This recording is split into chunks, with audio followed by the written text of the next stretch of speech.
making plans for Nigel. This boy is electric.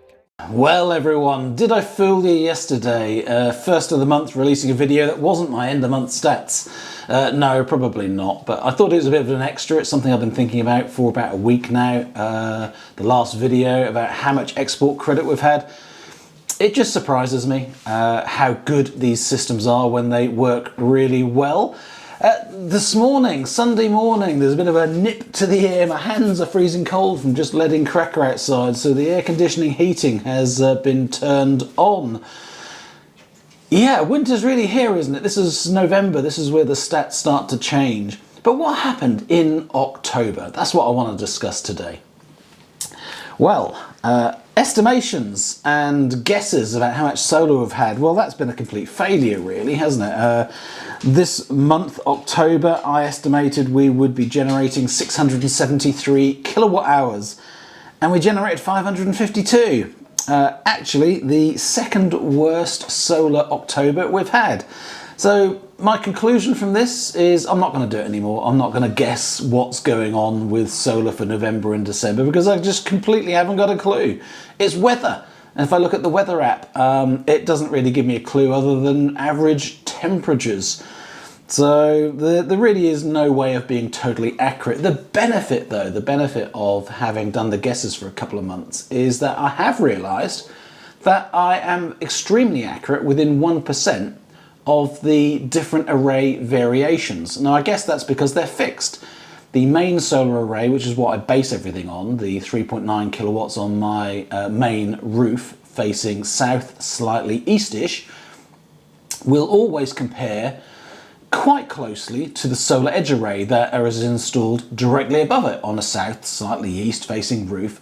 The only difference really is that it is a little higher, so it gets a little less shade in the winter, and also that it's a solar edge inverter, not a Solace inverter. So those things are pretty much fixed. So the relationship between the two, the percentage that I will generate from the solar edge array is always going to be around 56, 57, 58% of the main solar array based on how many solar panels are there, the inverter size, the angles, all of those things, they're quite fixed. And actually, even with my east-facing gable, the garden solar panels and the garage roof, those are fixed too. They're fixed installs with fixed directions and reasonably fixed amounts of shade that may vary between winter and summer, but they are fixed. So the relationship between my main solar array and those will be a fixed number as well, and that has proven true. I can estimate, 33, 36, 37% for my garden solar array to compare to the main solar array, and those have been spot on. But apart from that, the main total I guessed to be 673 kilowatt hours, and it wasn't, it was 552 kilowatt hours, and hopefully I'll have put the screenshots up here of what we actually achieved. The good news from that though is, even though it's the worst October that we've had, or the second worst, we've still had enough solar energy. I mean, 552 kilowatt hours, I've always said 500 is enough for us. With a small amount of car charging, 500 is enough to run ourselves quite well. And we have still had a net credit of, I think our bill was again £60-ish for the month. And our credit for October was 115, so somewhere between 50 and 60 pounds-ish credit, net credit on the account for October. So if 500 is enough for us to be roughly self-sufficient if we were economical and efficient, and the fact that we're 50 to 60 pounds in credit for the month, I think it does go to show that even with 550 kilowatt hours solar, which seems low for us, it's still plenty for October. The heating hasn't really been on much, and I'll get into the stats itself, but it's been a reasonably mild October here. This morning, yeah, there really is a nip to the ear, so it's long trousers and gloves on this morning, not quite hats, I don't think, while we're walking cracker, but it has started to get cold. So November and December, they're always the worst months of the year, so we'll see what comes in the next 2 months. They're probably the most interesting because it's harder for everything. It's using more kilowatt hours for your heating. It's having less daylight hours for solar, less opportunities to charge everything up and consume everything for free. And with less daylight hours and more reliance on the battery to power you on cheap rate energy, there's less battery storage to export as well. So there's all less potential. So the question is going to be this month not whether we're going to survive, not whether we've got enough solar or enough battery storage. It's about how close to a net credit are we going to be in November. If I try to export as much as I can from the battery, which I haven't done in previous Novembers, if I do that, can we get close to a net credit in November? How much will our bill be? There's not a lot of point in me really doing it other than just seeing for the sake of it, because we're already in credit by £1,000 this year, so there's plenty of credit in the account to pay for November and December anyway. But liking to be efficient, liking the numbers, liking to work things out, I like to try things and fully understand our system. So that's probably what I'm going to do this month. Carry on exporting from the battery and see how close we can get to a credit. Anyway, so yeah, let's break down the solar generation for you so you understand where all of that came from. The 552. The breakdown is 243 for our main solar array, 3.9 kilowatts with a 3.68 kilowatt inverter. Solace, 138 kilowatt hours for the solar edge inverter, 2 kilowatt inverter, 2.4 kilowatts of solar panels. All of these details and the exact make of the solar panels, they're in the description of the video down below. So if you're interested in the fine detail of my config, it's all there in the description of most of my videos. Next, Solace 2.5 kilowatt array. It's got 2 MPPTs on it, one for the east-facing gable, one for the 3 panels on the garage roof. That generated just 84 kilowatt hours. So there's a good proportion, 84 kilowatt hours versus 243. That is, I think this says it's a 33% difference between the two. The garden solar array generated slightly more, 87 kilowatt hours. That's a 3.6 kilowatt Solace inverter with 2 MPPTs, but only one is in use at the moment. I could use that second one for either more solar panels or separating the panels. So I've got some options to improve that slightly going forwards, but it's only got 2.4 kilowatts of solar panels. So it's an over-configured inverter. It's not what you'd normally have, is it? Normally you'd install an inverter slightly smaller than the amount of solar panels you've got on. In that example, I have less solar panels than the inverter's power. So it's not optimized, but it's still doing a fantastic job. Anyway, the total of those comes to 552 kilowatt hours. The daily breakdowns are here. I'll just flick through them. So if you're interested, you can press pause and have a look at them. So starting with the main solar array, then the solar edge array, then the 2.5 kilowatt Solace array with the gable and the garage panels, and lastly, the garden solar array. Right, so that's all of those.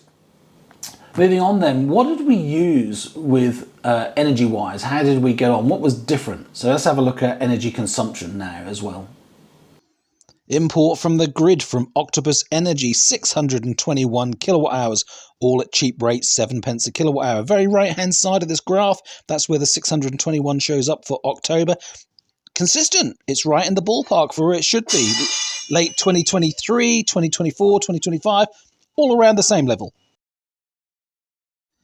Export, though, looks completely different on the chart. So again, on the very right-hand side of the chart, there's the 769 kilowatt hours for October this year. But comparing to last year, well, we've exported a little bit more, haven't we? So it's lower than all of those wonderful summer months, but more than October last year. So export's been good, but also nowhere near as good as it has been from March onwards this year.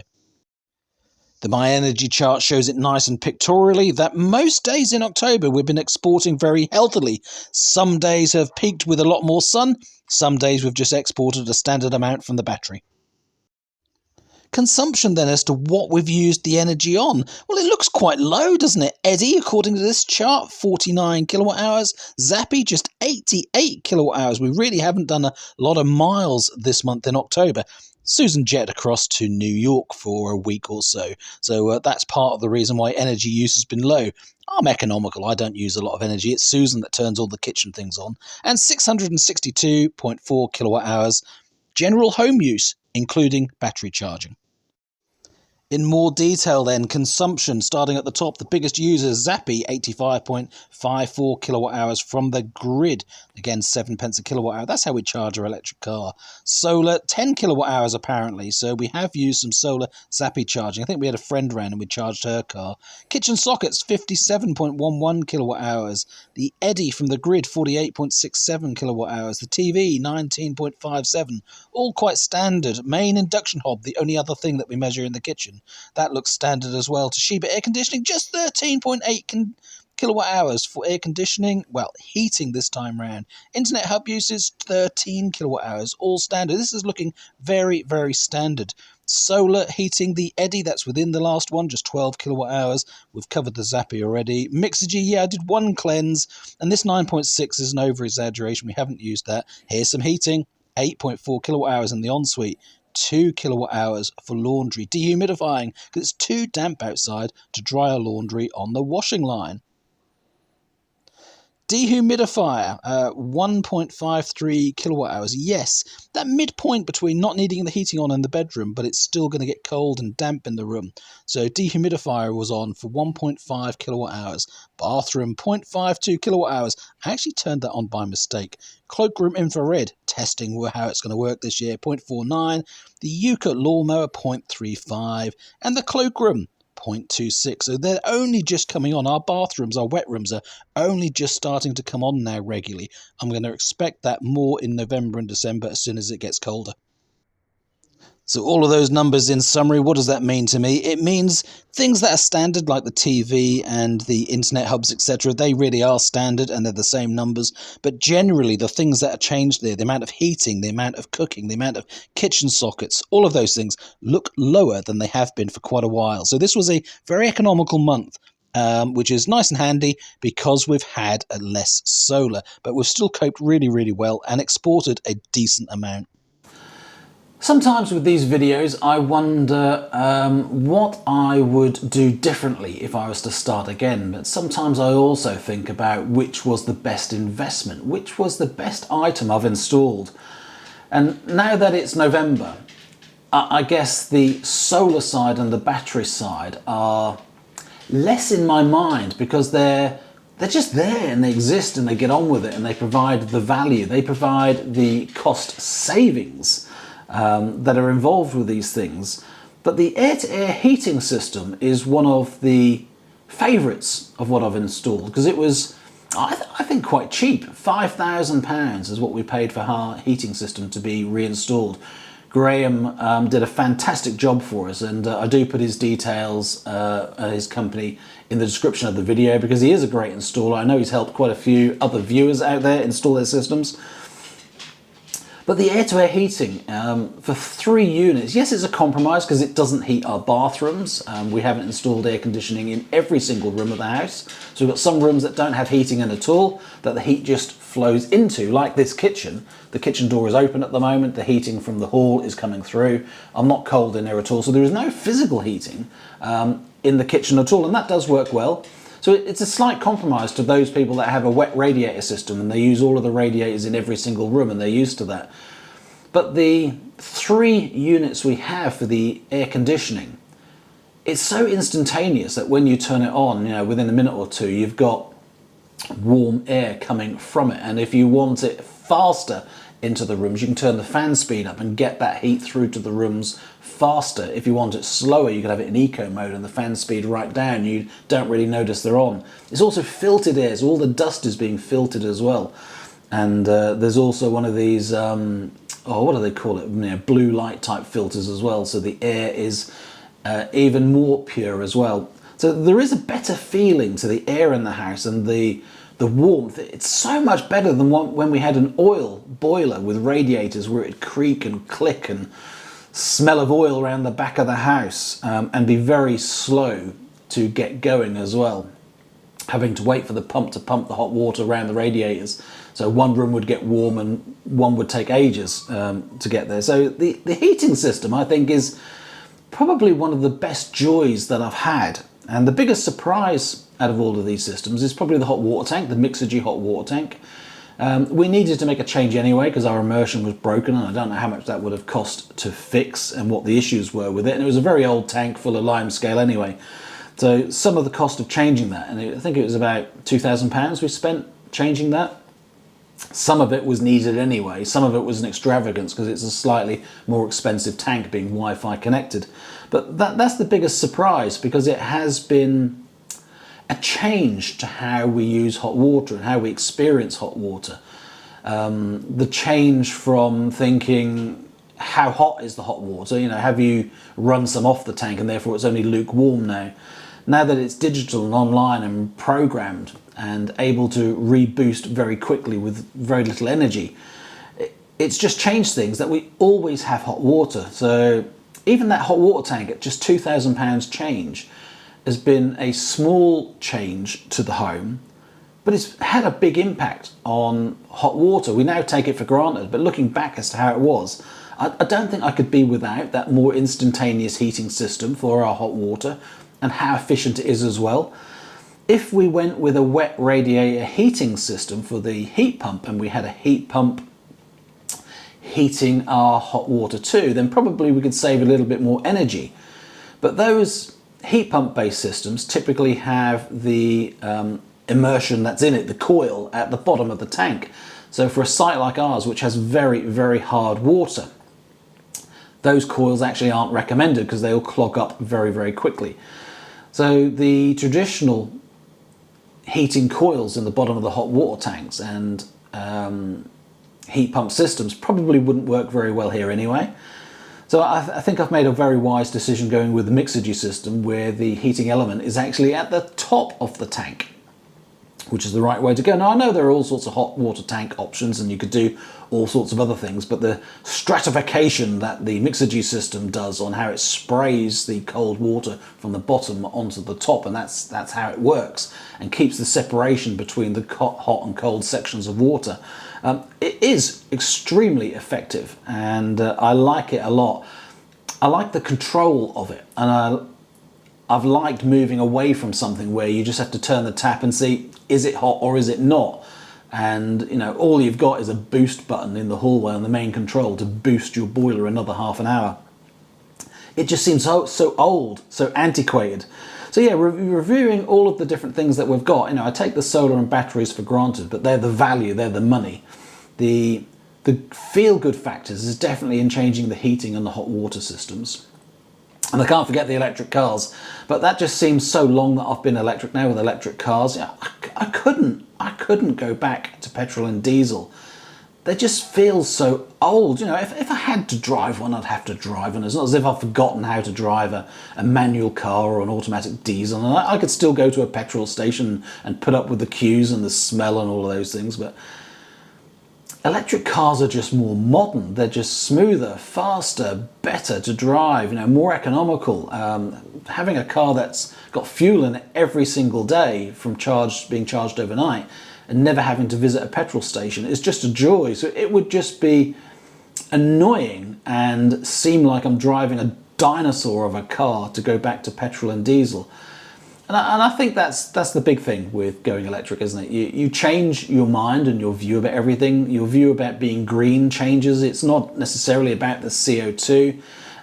It's not necessarily about the money saving. For me, it's definitely about air quality, that I'm not putting in emissions into the air, so the air is going to be better quality. If we were all doing that, what we experienced in the COVID lockdown, where the air just seemed better for some reason, well, it's because industry shut down and the cars and the buses and the taxis all stopped putting their noise and their fumes into the air. And the air was cleaner, it was better. So we've got that to look forward to. I hope I live long enough to see that, where diesel and petrol engines are frowned upon and limited more, because it's what's needed. We'll have a better society and better health if we all go electric. So it's nice to have been part of the early journey and experience these things. Other people will just take them for granted. And I notice that now, that because I've done my solar and batteries in stages, and because I've paid more money per item than you necessarily would today, I think solar might be a little bit more expensive. Scaffolding installs is a little bit more costly, and the install cost is a little bit more expensive now, but the physical solar panels are cheaper now. But batteries are definitely cheaper now. They're easier to install, quicker to install, and cheaper per kilowatt hour.